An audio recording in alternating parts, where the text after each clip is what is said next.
Good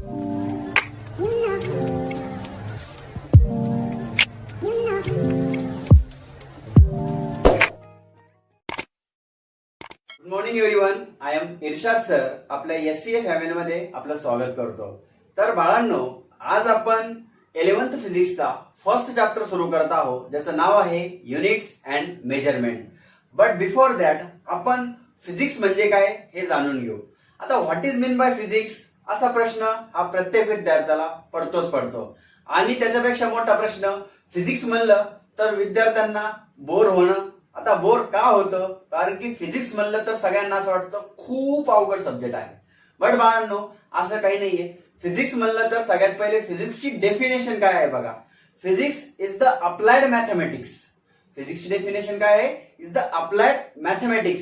म्हणजे physics मध्ये तुम्हाला मॅथमॅटिक्सला काय करायचं आहे? अप्लाय करायचं आहे. मग आता परत एकदा प्रश्न पडला, मॅथला अप्लाय करायचं म्हणजे मॅथ पहिल्यापासूनच आमचं वीक आहे असं तर नाही ना.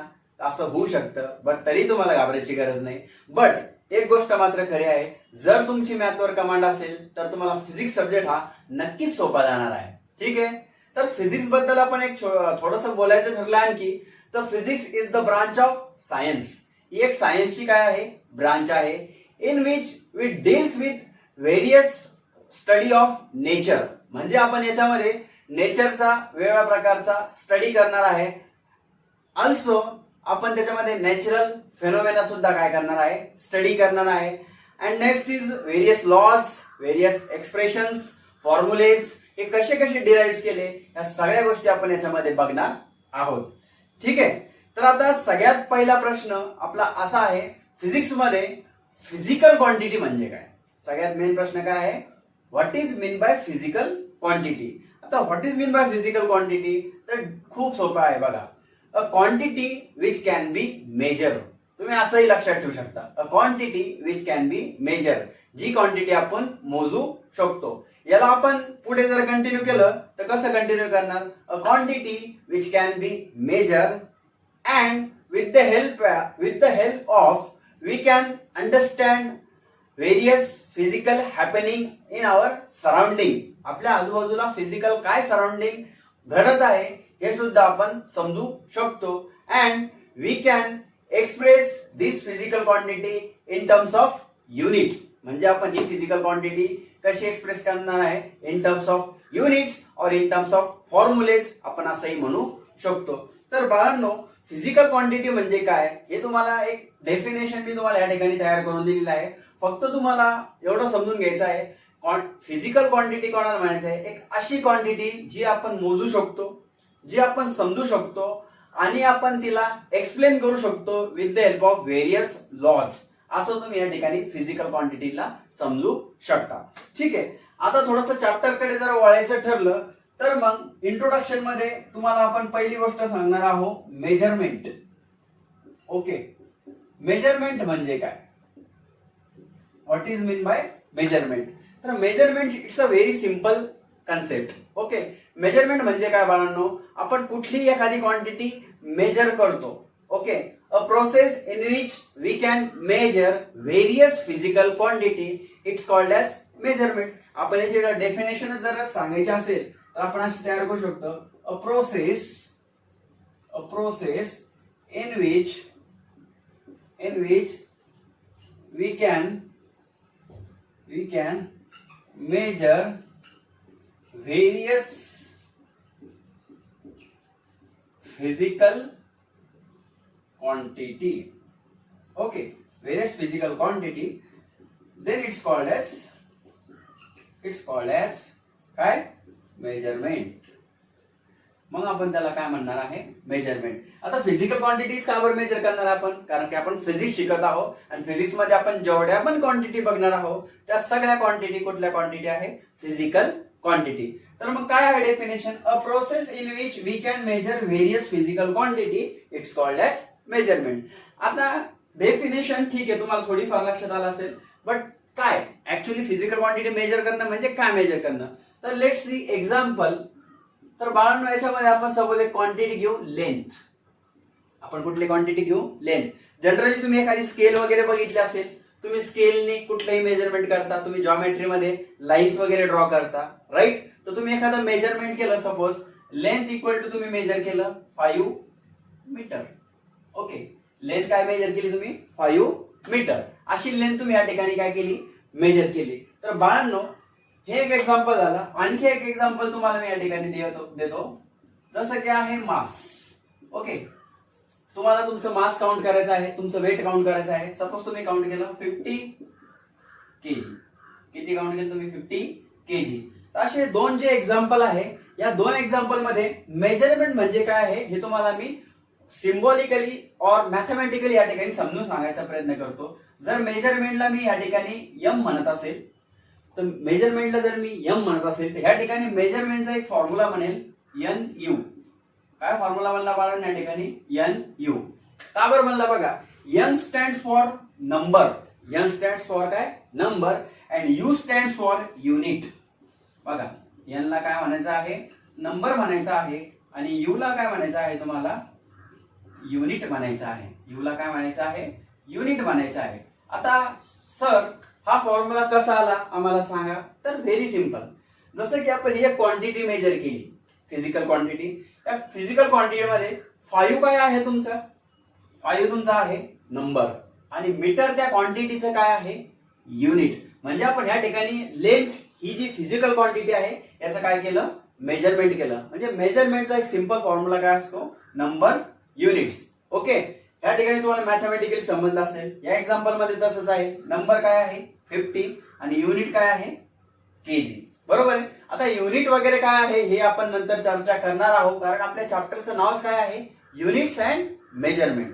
बट बिफोर दॅट तुम्हाला इंट्रोडक्शन मध्ये खूप साऱ्या गोष्टी क्लिअर असणं हे खूप गरजेचं आहे. तर मेजरमेंट तुम्हाला या ठिकाणी कळालं असेल काय असतं ते, आणि मेजरमेंटला आपण कसं या ठिकाणी रिप्रेझेंट करू शकतो याच्यावर सुद्धा तुम्हाला प्रश्न विचारला जातो. त्यासाठी मी तुम्हाला एक सिंपल एक्झाम्पल या ठिकाणी दाखवलेलं आहे.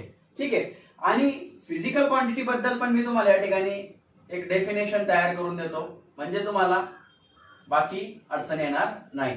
ओके, जसं की मी तुम्हाला आता जी डेफिनेशन सांगितली, what is mean by physical quantity. ठीक आहे. तर मग आपण अशी डेफिनेशन लिहू शकतो, a quantity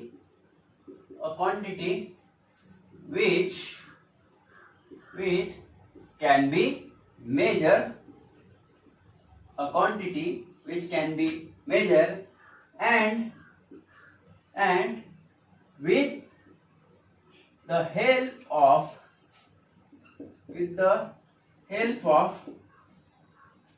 physical happening, with the help of physical happening with the help of physical happening and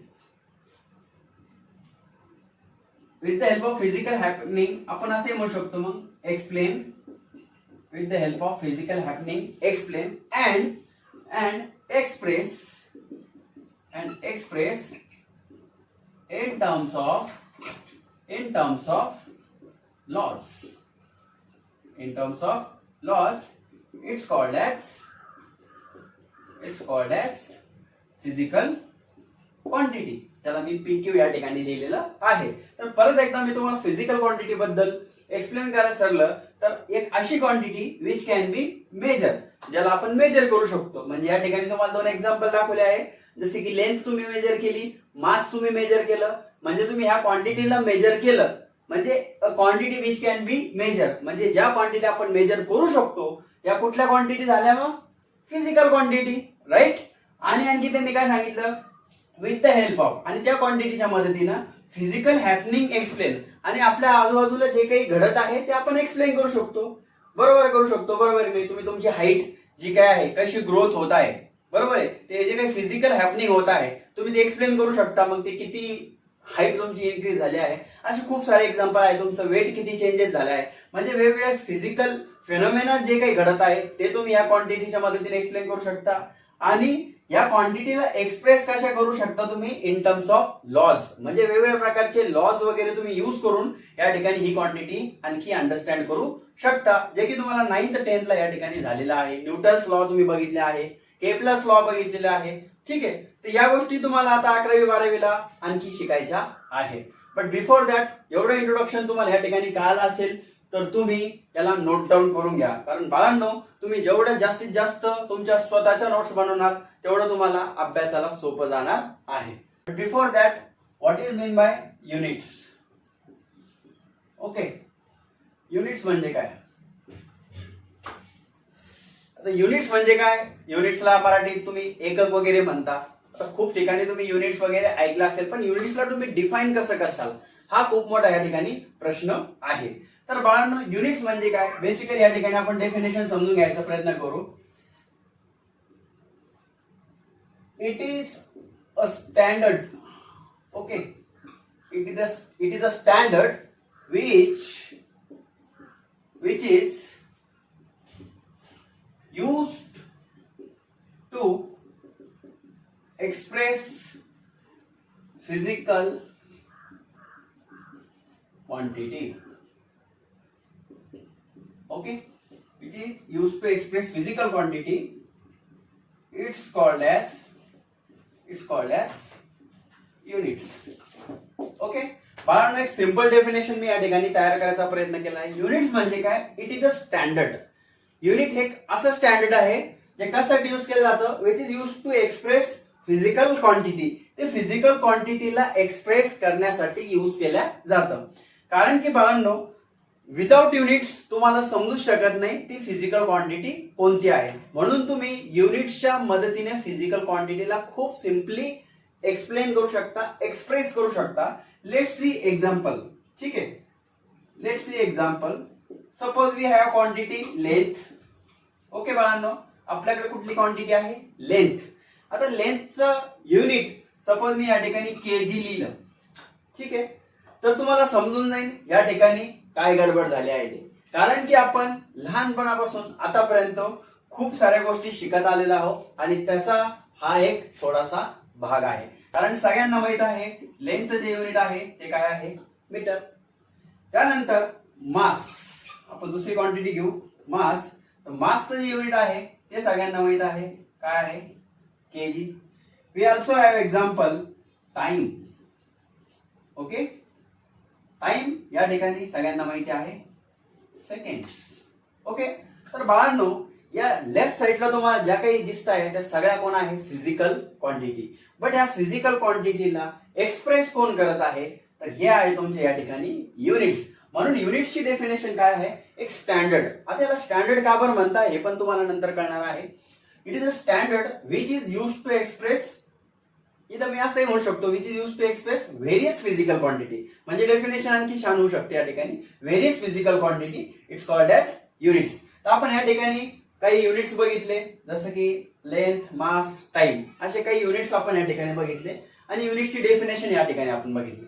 आता बाळांनो युनिट्सचे काही प्रकार असतात ज्याला आपण म्हणतो सिस्टम ऑफ युनिट. काय म्हणतो? System of units. System of units म्हणजे काय? याला तुम्ही मराठीतून म्हणू शकता युनिट्सचे प्रकार. ठीक आहे, युनिट्स तुम्हाला कळालं फिजिकल क्वांटिटीला एक्सप्रेस करण्यासाठी एक्सप्रेस करतो एक असा स्टँडर्ड. त्या स्टँडर्डलाच आपण काय म्हणतो? युनिट्स म्हणतो. कारण की प्रत्येकाला युनिट म्हणजे काय हे माहित असतं. जसं की मासचं युनिट विचारलं तर कोणी केजी सांगतं, लेंथचं मीटर सांगतं. बट हा प्रश्न प्रत्येकाला असतो युनिटची डेफिनेशन किंवा डिफाईन त्याला कसं करायचं. एक सिंपल डेफिनेशन या ठिकाणी आहे.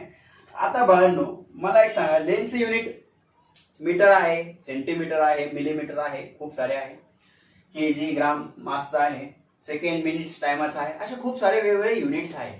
तर यावरून युनिट्सचे काही प्रकार या ठिकाणी पडलेले आहे. कारण की प्रकार तर खूप सारे आहेत, बट तुम्ही काही स्पेसिफिकच यूज करता, ते काय यूज करतात त्याच्यावर बी आपण चर्चा करणार आहोत. बट सिस्टम ऑफ युनिट्स मध्ये युनिट्सचे प्रकार आपण या ठिकाणी बघत आहोत. Then first is MKS.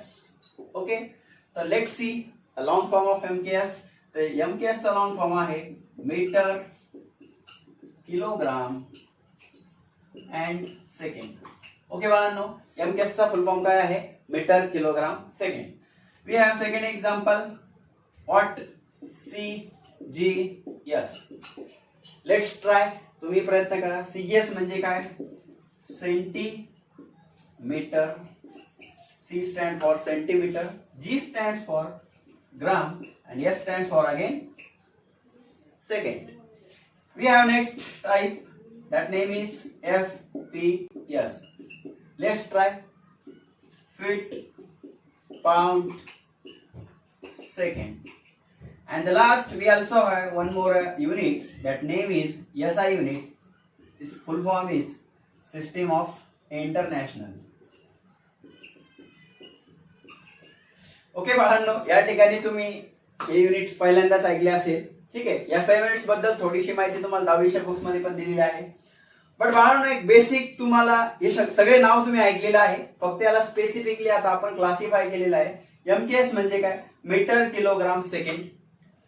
CGS म्हणजे काय? मीटरचं झालं सेंटीमीटर, किलोग्रामचं झालं आहे ग्राम, सेकंड जशाला तसं. FPS मध्ये या ठिकाणी फूट म्हणजे मीटर, सेंटीमीटर, फूट, किलोग्राम, ग्राम, पाऊंड, देन सेकंडचं सेकंड. आता बाळांनो, हे खूप सारे युनिट्स जे या ठिकाणी तुम्हाला दिसत आहे, तर याच्यामध्ये तुम्हाला काही गोष्टी मी या ठिकाणी समजून सांगायचा प्रयत्न करतो. जसं की बाळांनो, तुम्ही कपडे वगैरे शिवायला टाकता, एकदम जनरल तुम्हाला सिंपल एक्झाम्पल द्यायचा प्रयत्न करतोय. आपण ज्यावेळेस कपडे वगैरे शिवायला टाकतो तर आपण एक मेजरमेंट देतो समोरच्या टेलरला, बरोबर आहे. आता आपण असं कन्सिडर करू, तुम्ही इंडियामध्ये असता आणि तुम्ही अमेरिकामध्ये गेला आहे, ठीक आहे, आणि अमेरिकेच्या टेलरला जाऊन तुम्ही भेटले. ठीक आहे, आता अमेरिकेच्या टेलरला जाऊन तुम्ही भेटले आणि तुम्ही तुमचं मेजरमेंट त्या ठिकाणी दिलं, तर आता तुम्हाला काय कळतं? तुम्हाला कळतं 2 मीटर कापड घ्यायचं आहे, 4 मीटर घ्यायचं आहे, तुम्हाला हे कळतं. पण अमेरिकेमध्ये तर असं नसतं, तिथं फीट मध्ये असतं, बरोबर आहे. मग ते 1 फीट 2 फूट असं म्हणणार आहे. मग आता तुम्ही म्हणणार मला 4 मीटर कपडा पाहिजे, ते तुम्हाला 2 फूट देणार आहे, असं काहीतरी गडबड त्या ठिकाणी होणार आहे. किंवा आपण असं कन्सिडर करू, साऊथ आफ्रिकाचा किंवा अमेरिकाचाच परत जो व्यक्ती आहे तो आपल्याकडे आला आणि त्याला साखर घ्यायची आहे, ठीक आहे, चहा प्यायची असेल त्याला. तर आता तो साखर कशी घेणार? आपण तर घेतो 1 किलो 2 किलो अशी घेतो. तो कशी घेणार? 1 पाऊंड 2 पाऊंड 3 पाऊंड अशी साखर त्या ठिकाणी येणार. म्हणजे आपला किराणा दुकानदार पूर्ण परेशान होणार आहे. तर हे तर एक जेन्युइन तुम्हाला 1-2 एक्झाम्पल सांगितले. आणखी आपण इथं 100 एक्झाम्पल या ठिकाणी तयार करू शकतो. पण मला तुम्हाला या ठिकाणी काय सांगायचं आहे, तुम्हाला नक्कीच लक्षात आलं असेल का युनिट्स हे वेगवेगळ्या ठिकाणी, वेगवेगळ्या कंडिशन मध्ये, वेगवेगळ्या जागेवर, वेगवेगळ्या पद्धतीने वापरले जातात, बरोबर आहे की नाही? ओके. बट बाळांनो, आपल्याला स्टडी करणं पण खूप महत्वाचं आहे. प्रत्येकासाठी आपण वेगळं बुक तर तयार करू शकत नाही. प्रत्येकाला एक कॉमन गोष्ट त्या ठिकाणी आपल्याला अवेलेबल करून देणं महत्वाचं आहे आणि त्याचा स्टडी सोपा कसं होईल हे आपल्याला बघणं महत्वाचं आहे. म्हणून या ठिकाणी सिस्टम ऑफ इंटरनॅशनल या लोकांनी एक नॅशनल स्टँडर्ड आहे. या लोकांनी एक, हे लोक जे आहे यांनी सगळ्या इंटरनॅशनल जे काही आपल्या कम्युनिटी आहे, इंटरनॅशनल कम्युनिटीला सगळ्यांना एकत्र आणून एक कॉमन युनिट त्या ठिकाणी तयार केलं आणि त्या युनिटला नाव दिलं SI युनिट. SI युनिट म्हणजे काय? मग आपण त्याला कॉमन युनिट सुद्धा त्या ठिकाणी म्हणू शकतो. म्हणजे मासचं कॉमन युनिट काय असेल? मग केजी असेल. लेनचं कॉमन युनिट काय असेल? मीटर असेल. आणि टायमरचं तर सेकंडच असणार, ते बदललेलं नाही. तर असे हे प्रत्येकासाठी प्रत्येकाला अंडरस्टँड झालं. म्हणजे जर तुम्हाला काही अडचण आली तर तुम्ही या ठिकाणी SI युनिट्स यूज करू शकता. म्हणजे कोणाला कुठेही मिसअंडरस्टँडिंग आणि कन्फ्युजन होणार नाही आणि त्या ठिकाणी प्रॉब्लेम सॉल्व्ह होईल.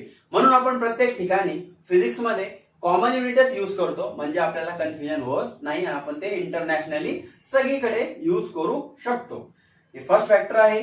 Second factor, SI unit use केल्यामुळे आपण SI युनिटच्या मेथड्सने या युनिट्सला इझिली एका फॉर्म मधून दुसऱ्या फॉर्म मध्ये कन्वर्ट करू शकतो. ते पण खूप सोप्या पद्धतीने. म्हणजे तुम्हाला MKS मधून CGS मध्ये जायचं असेल, CGS मधून FPS मध्ये जायचं असेल, म्हणजे कन्व्हर्जन ऑफ युनिट्स आपण त्याला म्हणू, हे तुम्ही SI युनिट्सच्या मदतीने सुद्धा खूप इझिली स्टडी करू शकता. म्हणून या ठिकाणी फिजिक्स मध्ये आपण जेवढे पण युनिट्स यूज करणार आहे SI युनिट्स. म्हणजे तुम्हाला कोणी विचारतो तुम्हाला कुठल्याही क्वांटिटीला हे जे युनिट्स वापरले ते कुठले युनिट्स वापरले किंवा कुठले युनिट्स तुम्ही लिहायला पाहिजे, तर कधी लक्षात ठेवा SI युनिट्स.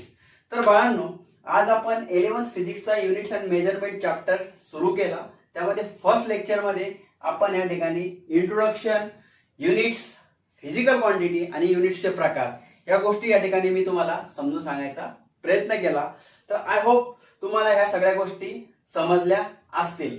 बाळांनो, तुम्हाला फिजिक्स मध्ये जर परफेक्ट व्हायचं असेल तर मी तुम्हाला 2-3 गोष्टी सांगतो, तुम्ही त्या फॉलो करा. सगळ्यात पहिले तुम्ही फिजिक्स साठी एक सेपरेट नोटबुक तयार करा, फर्स्ट थिंग.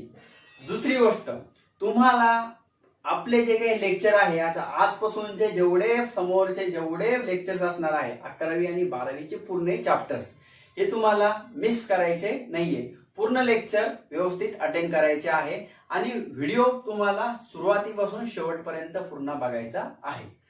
दुसरी गोष्ट झाली. तिसरी गोष्ट, आणि सगळं व्हिडिओ बघितल्यानंतर त्याच्या नोट्स बनवल्यानंतर रीडिंगवर तुम्हाला खूप जास्त फोकस करायचा आहे. रीडिंग.